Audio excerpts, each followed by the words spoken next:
కార్తీక మాసం తొలి సోమవారం కావడంతో కోనసీమ జిల్లా రామచంద్రాపురం మండలం ద్రాక్షారామ మాణిక్యాంబ సమేత భీమేశ్వర స్వామి ఆలయానికి భక్తులు పోటెత్తారు.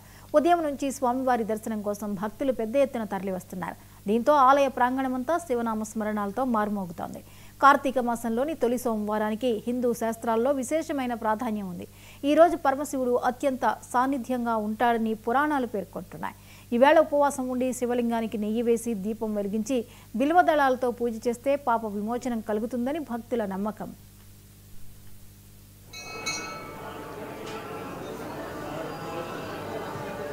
అల్లు వెంకట దుర్గా భవాని సహాయ కమిషనర్ మరియు కార్యనిర్వహణాధికారి శ్రీ భీమేశ్వర స్వామివారి దేవస్థానం ద్రాక్షారామం. ఓం నమ శివాయ.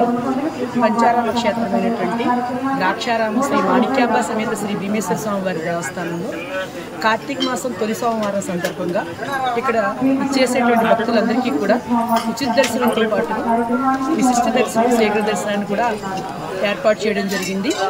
ఈ దర్శనాలకు వేరేగా క్యూ లైన్లు ఏర్పాటు చేయడం జరిగింది.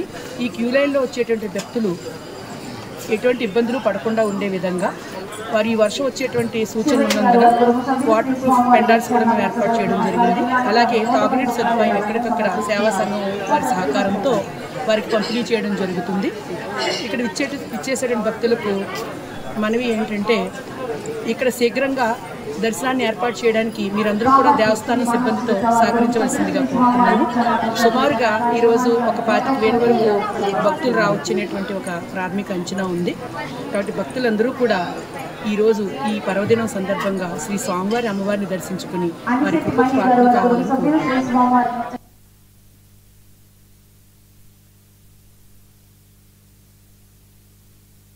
కార్తీక మాసం అనగానే విశిష్టత అంతా శివోహం, శివుడి జపంతోనే, ఓం నమ శివాయ జపంతోనే ఈ నెలంతా గడుపుతూ ఉంటారు భక్తులందరూ కూడా. మరి ఈ రాష్ట్ర ప్రజలందరూ కూడా ఏదైతే ఎంత సైక్లోన్ ఎఫెక్ట్తో ఉందో ప్రజలందరూ సురక్షితంగా ఉండాలని, అందరికీ ఆయురారోగ్యాలు ఇవ్వాలని, ఏదైతే ఈ ప్రమాదరీత్యా ఎంత తుఫాన్ ప్రమాదరీత్యా స్కూల్కి సెలవు ఇచ్చారో పిల్లలందరినీ కూడా తమ ఆధీనంలో పెట్టుకుని ఇంటి వద్ద నుంచి బయటికి పంపకుండా సురక్షితంగా ఉంచాలని, అదేవిధంగా ఈ ప్రభుత్వం, ఈ మంచి ప్రభుత్వం పూర్తిగా కట్టుదిట్టమైన చర్యలు తీసుకోవటం జరిగింది. ఇటు విద్యుత్ శాఖ అధికారులని, పోలీస్ సిబ్బందిని, అదేవిధంగా రెవెన్యూ డిపార్ట్మెంట్ని కూడా ఎరెక్ట్ చేయడం జరిగింది. అలాగే తుఫాన్ షెల్టర్ హోమ్స్ అనేవి ముఖ్యంగా రామచంద్రపురం నియోజకవర్గం కోటిపల్లి, అటు శ్రీలంక గ్రామాల్లో కూడా ఏర్పాటు చేయడం జరిగింది. కాబట్టి ప్రజలందరూ కూడా పూర్తిగా కాచిన వేడి నీళ్ళే తీసుకోవాలి.